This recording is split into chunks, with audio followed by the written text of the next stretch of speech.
we always work in reverse. So we always like go to the doctor in the end and then get a band-aid or a prescription or whatever we need, or like even with a psychologist, like we don't think, oh, we'll get on the forefront of those things. And I think with nutrition and health and fitness and the industry that I'm working in, it's like we do all these things now and then we might not have to go to the doctor. We won't have health issues in the end. So it's doing it all in reverse. And even though we can't see the result right now, I think it's thinking, okay, what can I do to optimize my life?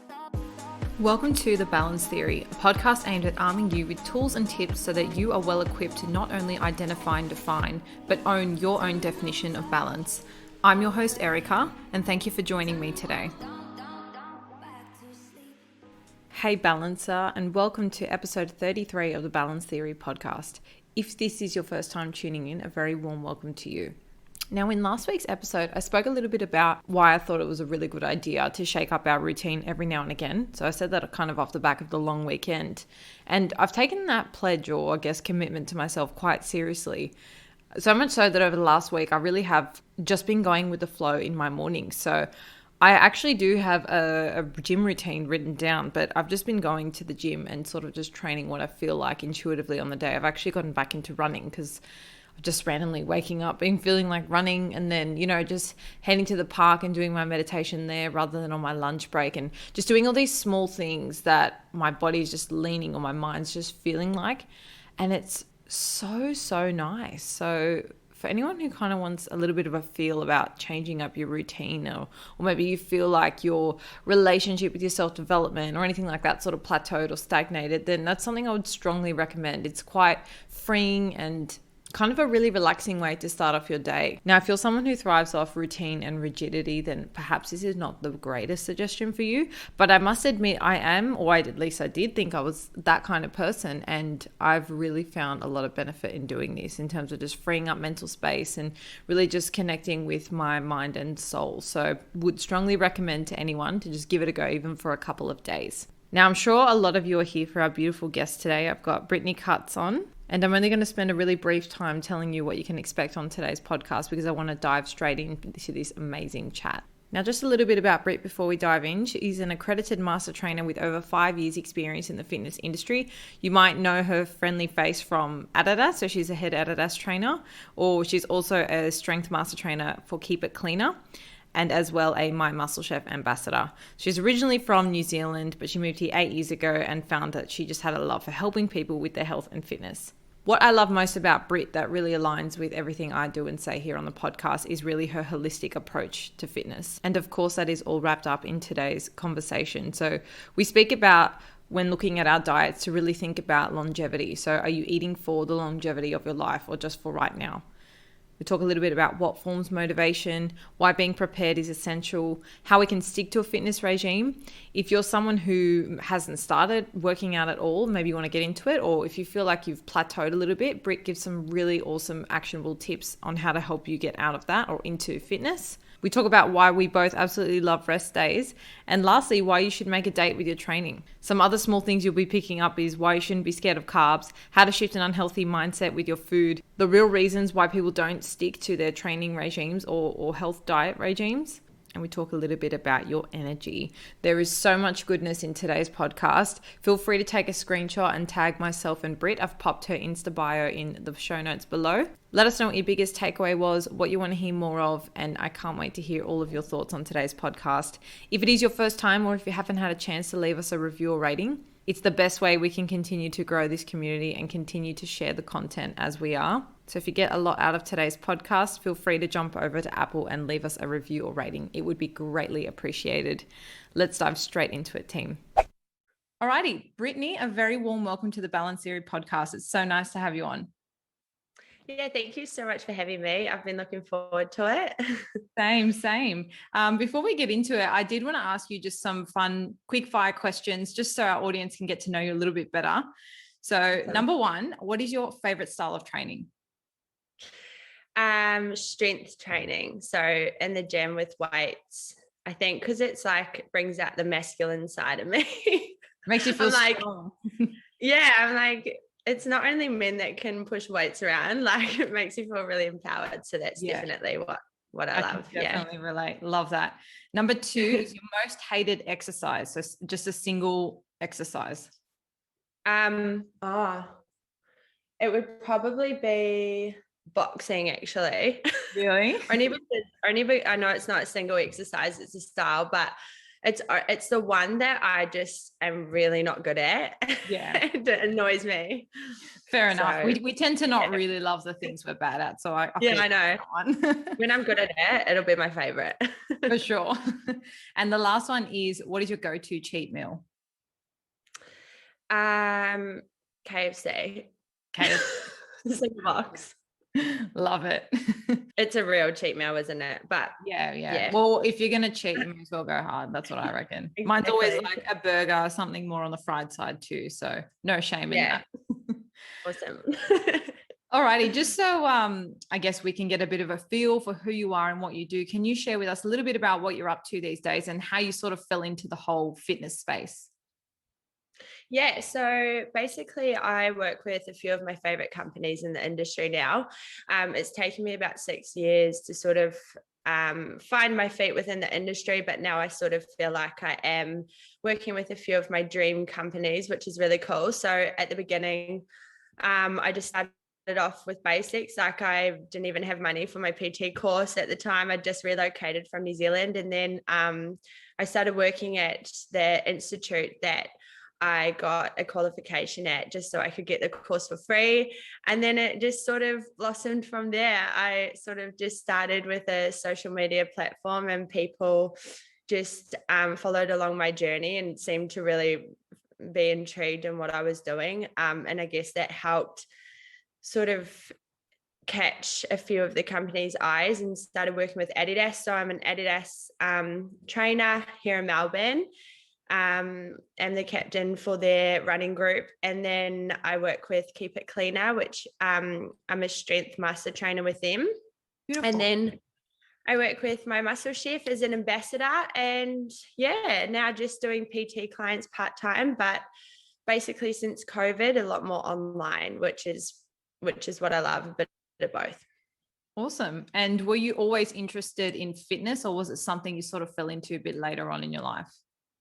I grew up playing a lot of sports, and I was a swimmer and played netball and things like that. So there was always a major interest there. Like at school, my PE teacher was my favorite, not so much maths. And then, so yeah, I went to uni studying sports psychology. So I was really into the mental side of sport and really intrigued by how athletes and things like that, I just hated seeing people struggle, I guess, and I wanted to help intercept that.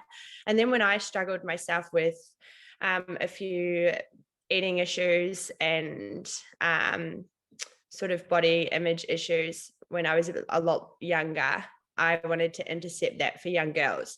And then that's where it really started.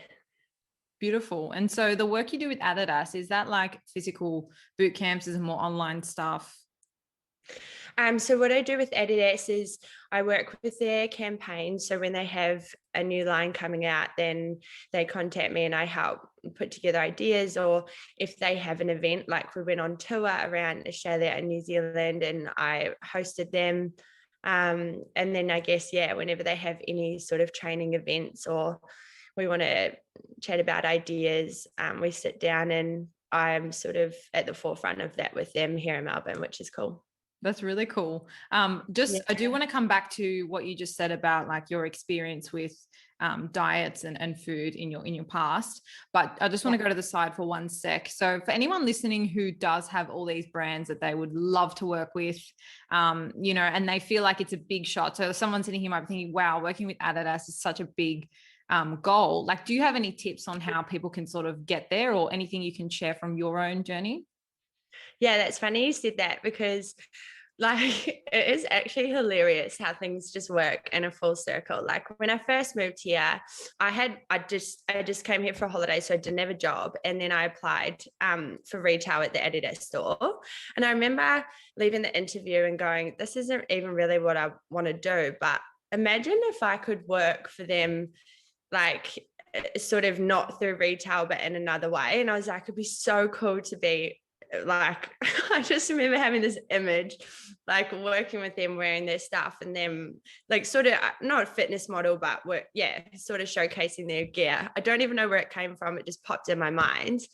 And sort of honestly it was within that year, I sort of had a few things that I visualized, and that was one of them. And honestly, 12 months later, I don't know how I did it. I think it's just what you put out into the universe and what you manifest. And somehow I just took the steps to slowly get there. And literally the 3 things that I'd written down and sort of visualized every day. And it was so far-fetched to me as well. I was like, there's no way this is ever going to happen, but I'm just going to put it down. It just all came around in a full circle. So I think visualizing and just dream big, and then you'll naturally just make steps every single day towards those goals. Yeah, for sure. And so your process of manifestation, was that purely like a visualization, or did you have like a written part of it as well?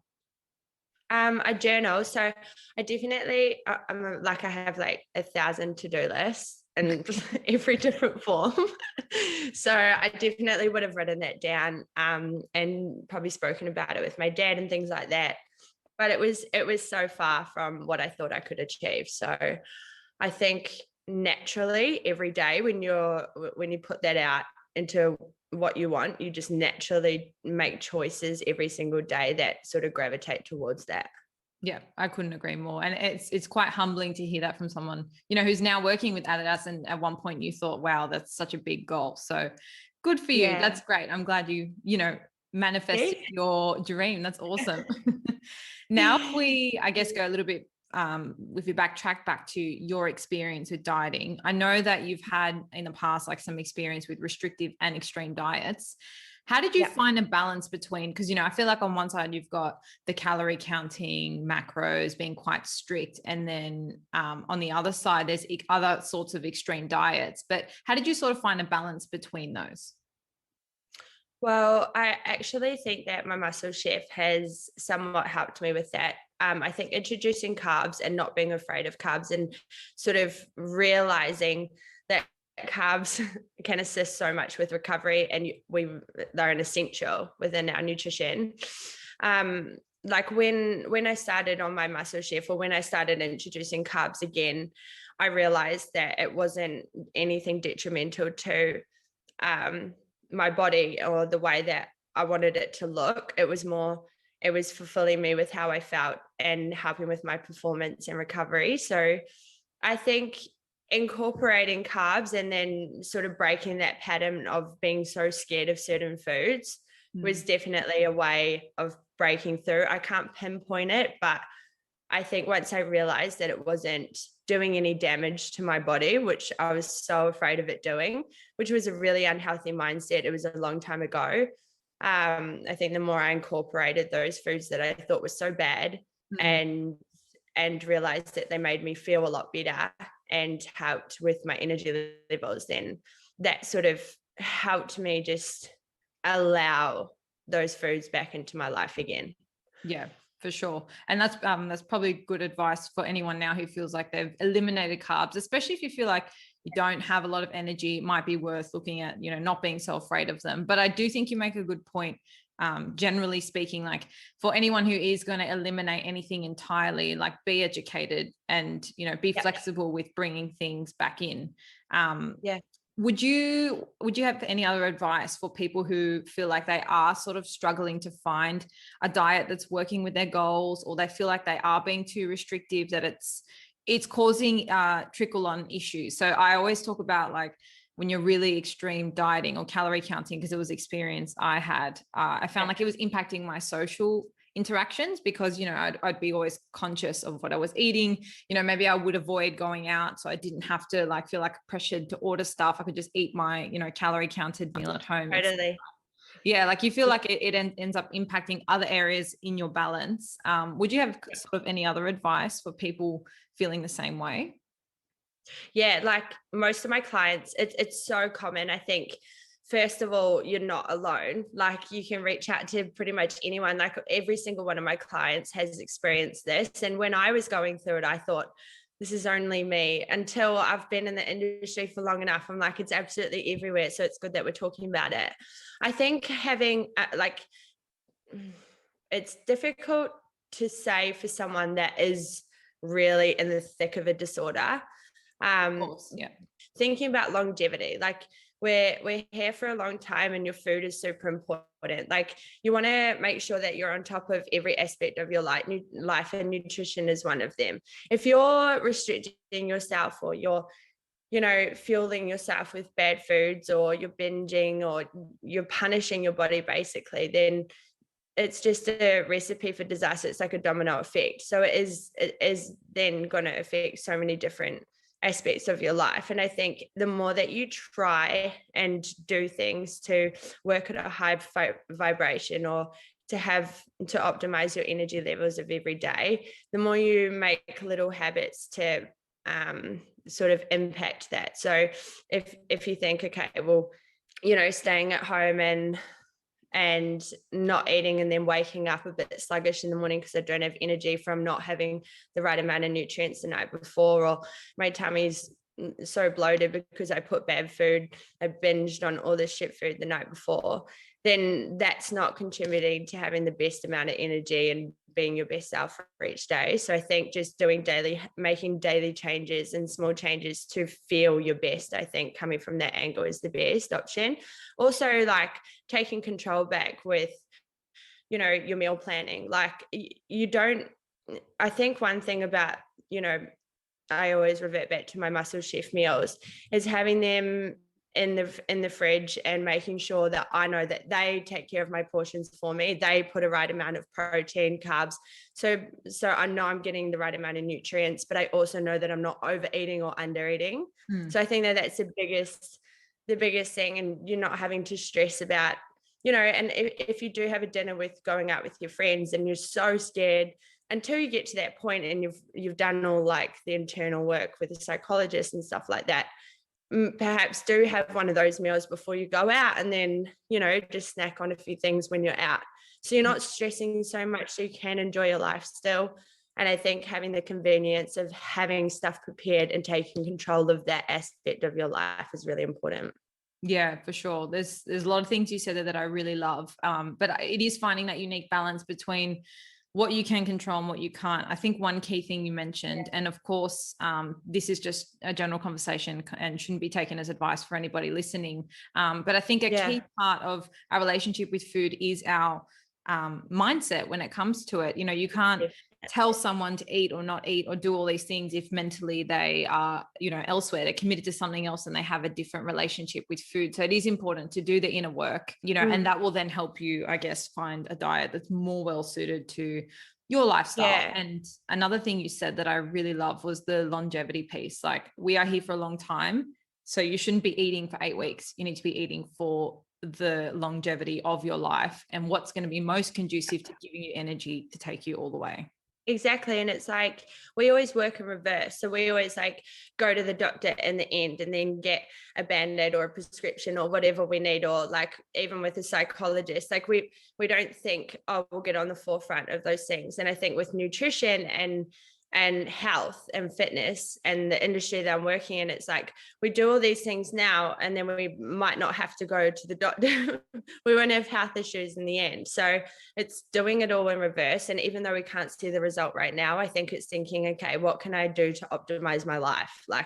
And nutrition is a major one of that. And I think as well, just touching on, I think if someone listening does have an eating disorder, or they've got a bad relationship with food, I think going to a trainer or someone prescribing you a diet plan with counting calories is only going to make that worse. So if you are going into macro counting or a sort of diet plan or philosophy like that, then I think it is best to go into that if you have a really solid relationship with food.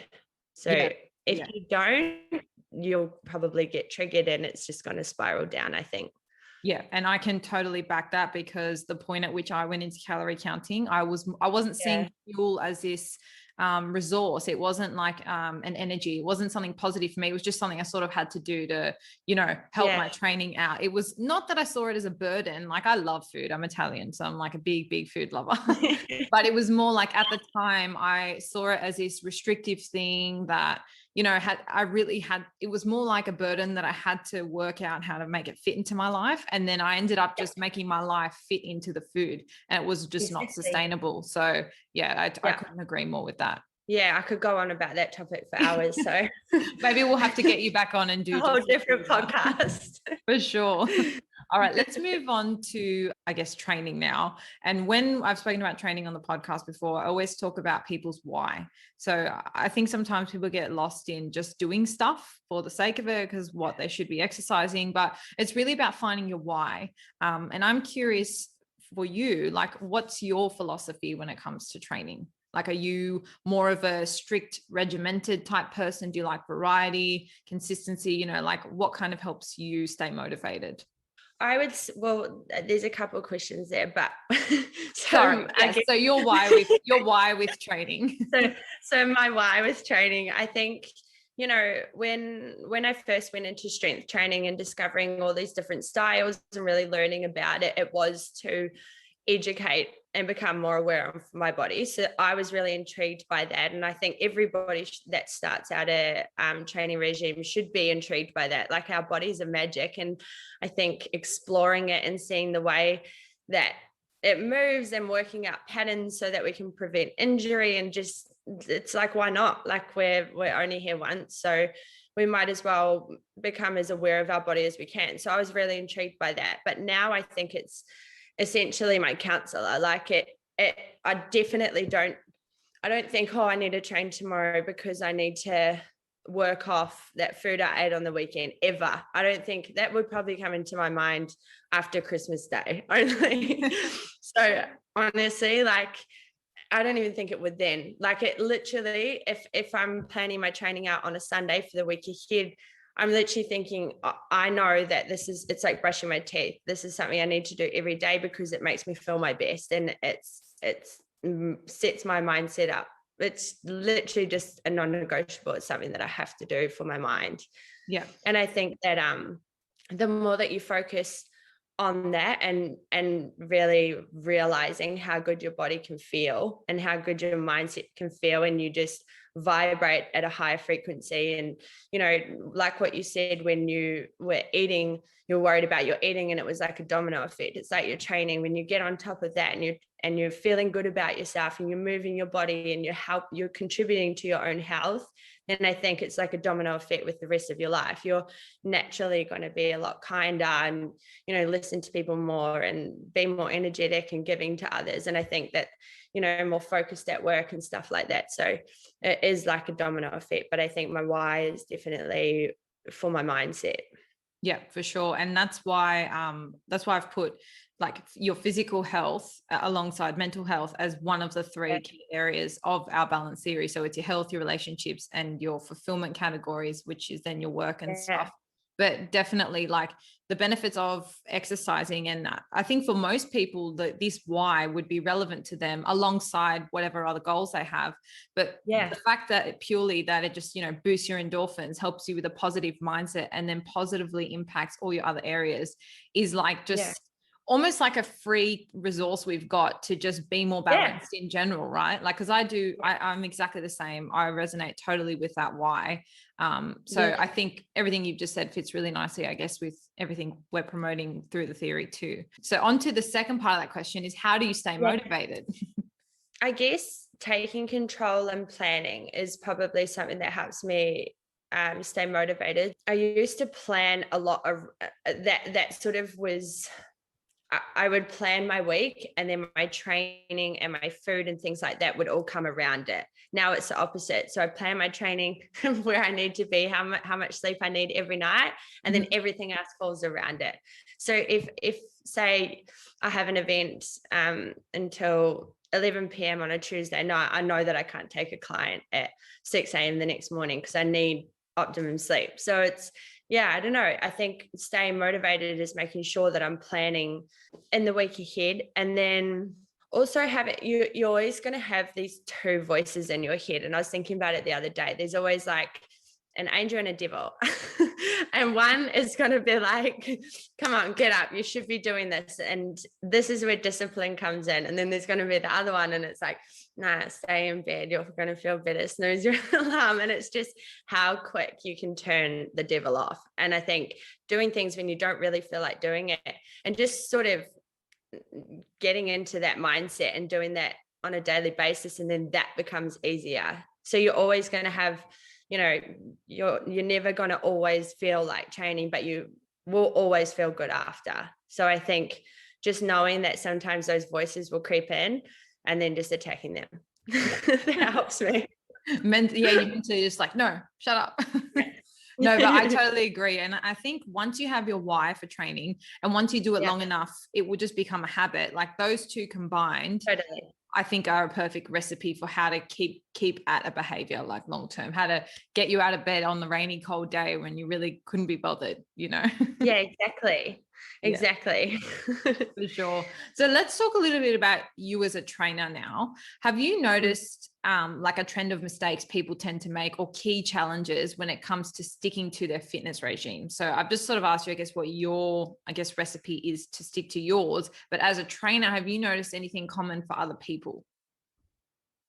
Yeah, I reckon one would be, I had a client come in this morning, and she goes, it's just been really hard lately because I just haven't got my food prepped. So basically, I'll be in the office, and then I'll quickly grab this, and then someone will be like, should we go out for lunch? And then I do. And I was like, Alana, you literally can get on top of this now. Like, this is the easiest thing you can get on top of. Like my day, I'm literally never home, but when I have my meals in the fridge, or I've got everything prepackaged, or I just make my life easier by having things planned. And that's where I came back before of how to stay motivated. Being prepared is going to help you stay consistent. If you're not prepared, it's like setting yourself up for the day, like writing everything down, everything that you need to do. Otherwise you just go about your day aimlessly. So I think a trend is, people think it's harder than it actually is, or they sort of get down on themselves later because they haven't put in the effort to just be a bit prepared. Like, things don't come easy. And I think, it is a bit uncomfortable having to get up at your first alarm, or make sure that you do a little bit of meal prep, or put together your breakfast the night before. Like, it's not the most comfortable thing ever. And I think the quicker you just sort of take control of that, the easier life is going to be in the end. Just a quick word from the sponsor of today's podcast. If you haven't paid any attention to the quality of your gym accessories, or feel like the ones you have kill your vibe just a little, then this is for you. ESFit is a brand I've co-founded with my best friend to bring all fitness lovers the confidence to sweat in style. I'm talking considered luxe fitness accessories, ranging from cotton bands that don't roll or dig, to full-size sweat towels that cover you from head to toe and actually don't take up all the space in your bag. The list goes on, but you can check it all out for yourself at esfit.com.au, or on Instagram at esfit_. And for all my beautiful balancers, we're offering $15 off at the checkout when you use the code BALANCE. And another one, I think, is people have this misconception that they shouldn't have a rest day. And I think that recovery is super, super important. And it's something I've been touching on a lot lately. Like, if you're not having a rest day and you don't give your body time to recover, then your sleep, your mood, your digestive system, everything is just going to be off. So I think really looking at a rest day as a positive, and even if it is 2-3 days in a row, your body is going to reap those rewards, and they are essential. Yeah, for sure. So with your first point, it's sort of like that thing where people go, oh, it's Monday, I've had a bad meal, I'll just start next week. They write the whole week off, And it's like, as long as you're organized, like, you can allow for those small little hiccups, but you can still stay on track. So it's also about really tapping into that mindset of, oh, I'm prepared. And not let something small throw you and just discount the whole week. So that would be the only thing I would add to your first point. And I absolutely love the second point about recovery, because sometimes I'll wake up. So I try and train like maybe 5 days straight. I'll wake up on a Thursday sometimes, and I'm just like, I can feel that I just need to sleep. Like I cannot get up at 5:50 this morning and I just sleep. And I'm quite glad you said 2-3 days straight. I normally push 1 or 2, but you're right, because then you can come back to your training a lot stronger. Like you feel it, especially if you've had like a bit of a rest. So I love that you've said that as well. I think that is a good one. No, it's huge. Like someone even said to me the other day, "Oh, you seem to be training really well and you're looking really like fit at the moment." And I was like, "Thank you." But I was like, yeah, honestly, I'm doing less. Like it's some, and I think training's smart, but I've never had so many rest days. Like, and it's because I know my body is like, yes, Britt, like, you know, and as a trainer, I'm on my feet all day anyway. Like I was overdoing it. And I didn't even count moving weights around, taking classes and things like that as activity. And I think like you just got to look at how much you're doing each day. If you're sitting at a desk all day, then maybe you should do a light walk or swap it for some yoga or something like that if you're considering a rest day there. I don't know, just listening into your body and not only just talking to your body in a negative state, listen to your body and see what it needs and then help it, you know? Yeah. And I love that. It's kind of like a mindset of flexibility, because then you'll go through periods like maybe this month and next month you're flat out with work, and, you know, then your training and your movement will take a back seat a little bit. You need to sleep a little bit more, etc. And then the month later you'll have way more energy, a lot more time, and you'll be able to ramp it back up. So that it's about having that. And that's like, you know, kind of what we talk about in the balance theory as well. It's like being flexible and understanding that these things change. And just because you're doing something now doesn't mean you have to do it next year, but just tuning into what you need right here, right now. So love that we've spoken about. One thing on that, sorry, is I've been really diving into females' menstrual cycles, and a lot of that I really want to stress people start listening to that as well. So if you track your menstrual cycle, I'm not sure, I mean, just anyone that's listening that, you know, that can relate to this, but be kind to yourself and your hormones and things like that as well, because in the week leading up to your period, you should be tapering back your training as well. So in the week of your period, in the week after your period, you should be sort of optimizing your workouts and trying to, you know, get your PBs and increasing high intensity workouts. But the 2 weeks leading up to your period is when you should be listening, really dialing into yourself and listening to your body. And it is crucial that you do taper it back where you need to there as well. So that's injury prevention too. Yeah. And I actually have interviewed a lady who does work in the reproductive space, and she does a lot on training with your menstrual cycle. And she's spoken about exactly everything. Yeah, it was great. I think it was episode 13 for anyone who wants to check it out, with Sarah Liz King. She's based in... I'm going to check that out. Yeah, no, I'll link it to you after. It was great. And she does a lot of that kind of work, but we kind of had the same sort of discussion about different forms of training you can do around your period. And it was crazy because when I thought about it, I was like, literally just before mine comes, like I have to dial back the weights in my squat, in my deadlift, what I can do to, like an upper body weight. It's insane. Like I never take that as a cue to like not move at all, but I definitely feel the toll it takes on my body. Out of curiosity, do you alter your training as a result now, like that you've kind of been researching this space? Like do you opt for maybe more Pilates or gentle movement? What are your sort of workarounds? Yeah, so when I first sort of looked into it, I didn't actually, it wasn't me going out and reading about it or sort of getting information on it. Like we never get taught that, because the industry is filled with men as well. Not that they're not interested in it, but it's just not at the forefront of the industry. But when I did notice it was when I was training, and I was training with one of my male coaches. I was squatting and I felt so discouraged, and I just felt really shitty at myself because I was honestly about 25 kgs less than the week before on my squat.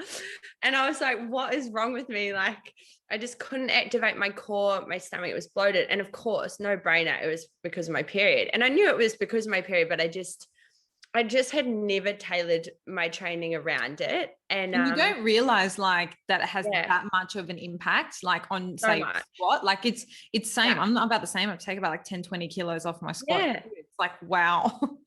Yeah. And I think it's as you get older too. So obviously your PMS symptoms increase. Well, that's what I've found anyway. Everyone's different. And I think that that's why I've noticed so much, and probably because my training's been so consistent. So when it does change, it's really noticeable.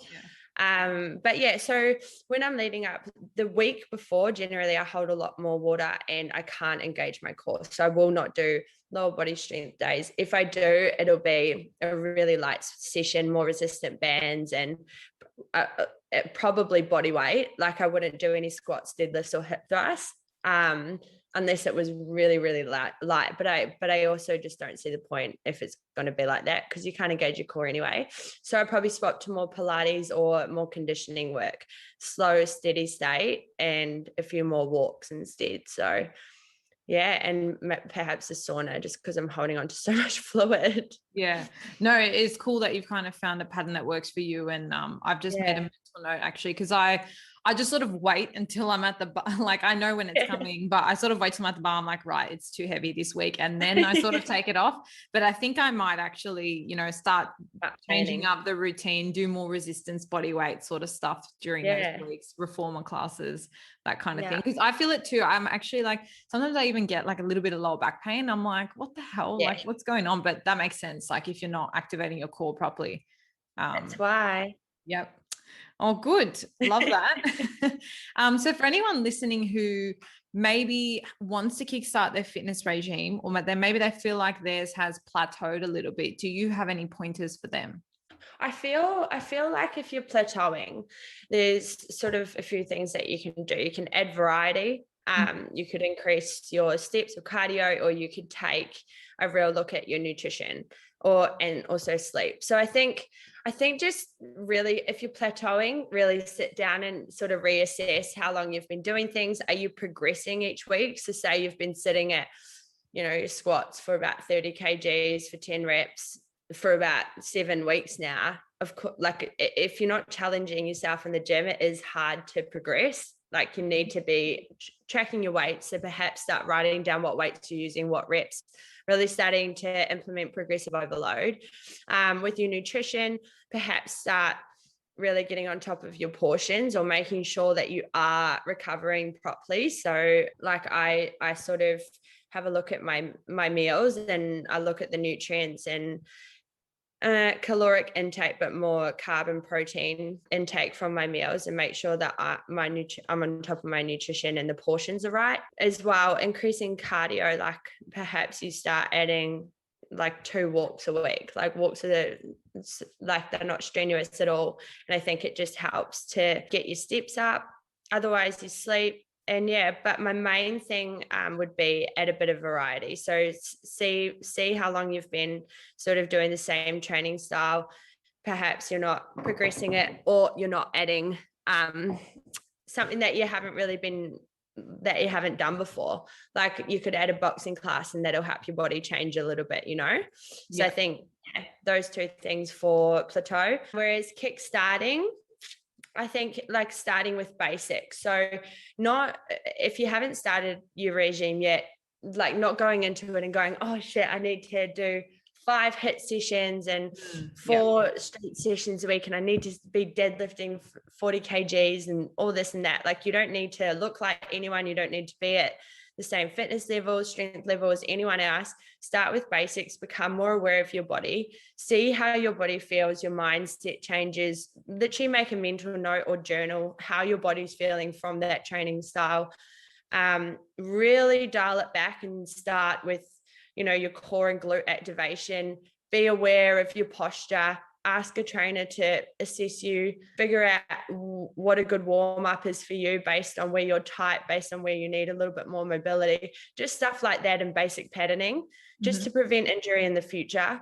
And then as you progress, you're starting from such a basic spot, but you should be doing that for about 4 weeks before you start, and then adding in your walks and things like that, and then slowly making changes and seeing what your next level is, and making a note of it, so putting it all in your journal. And I think my main thing would be, don't skip those first few steps. So start with basics, be nice to yourself, and if you do need to burn a bit more energy, go for more walks or add a running session, or Yeah, for sure. And you, like they say, you need to crawl before you walk, walk before you run. So it's not about fast tracking, the introductory phase.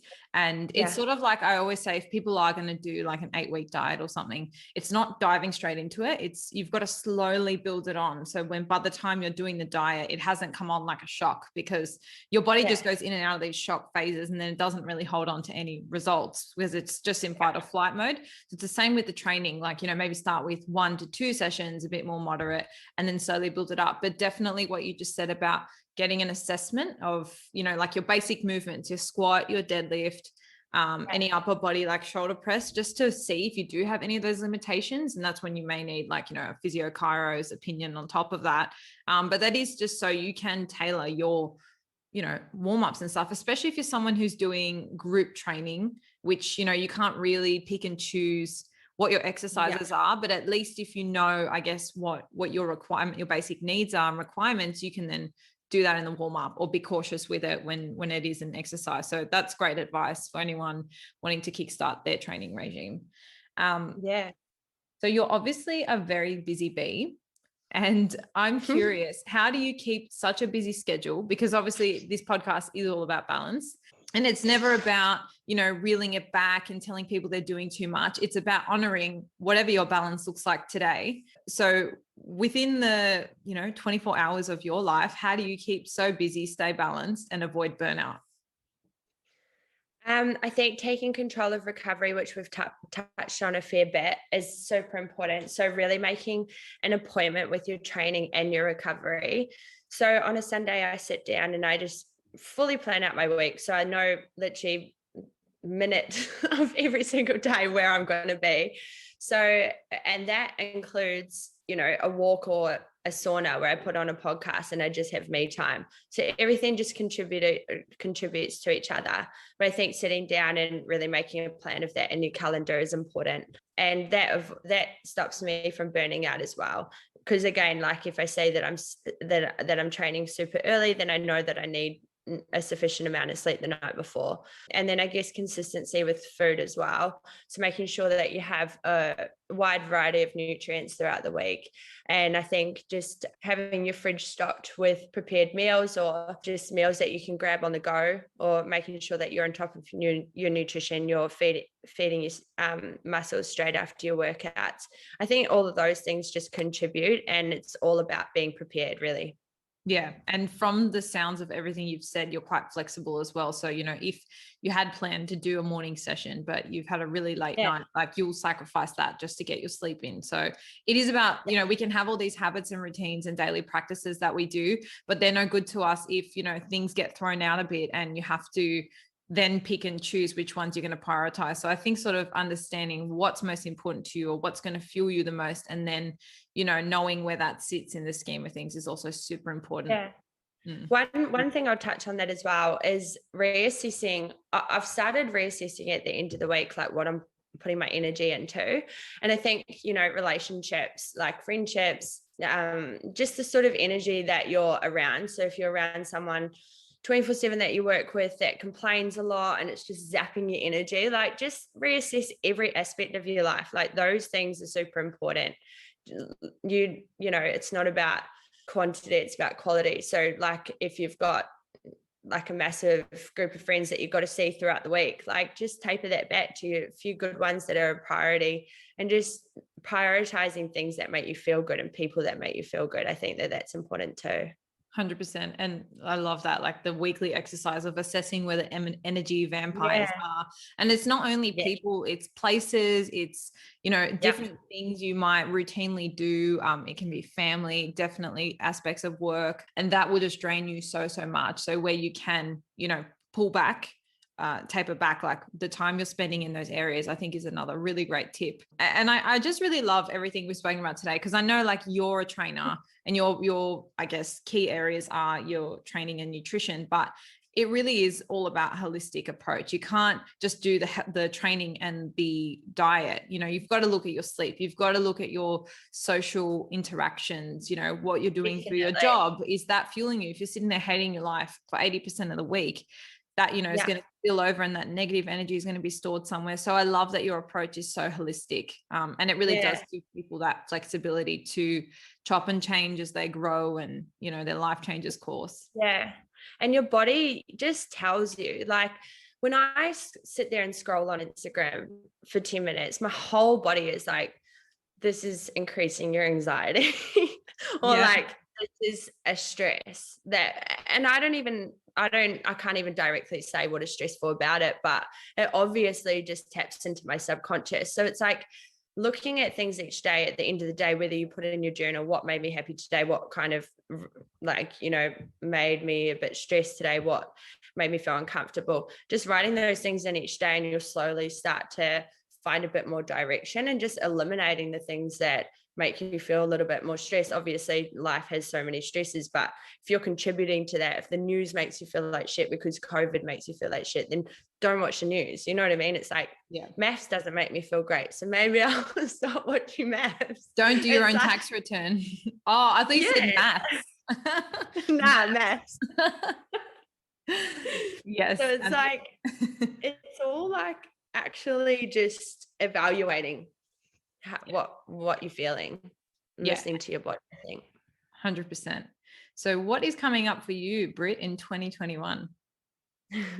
I actually am working on a few things at the moment, but I can't share them. Hush. We'll have to watch this space.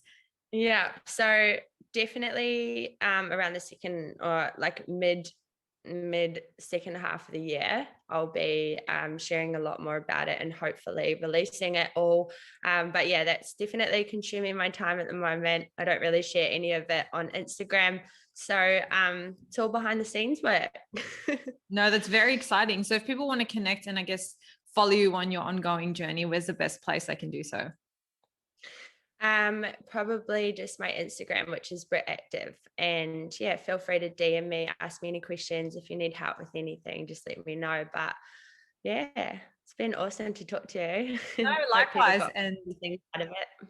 Yeah, and I will definitely pop links to your Instagram below, and I'm really looking forward to see what the new year brings for you. Thank you so much. You're welcome. Until next time. And that's a wrap for this week, Balancers. Thank you so much for tuning in. I hope you found this episode useful to some degree in either steering or determining your definition of balance today.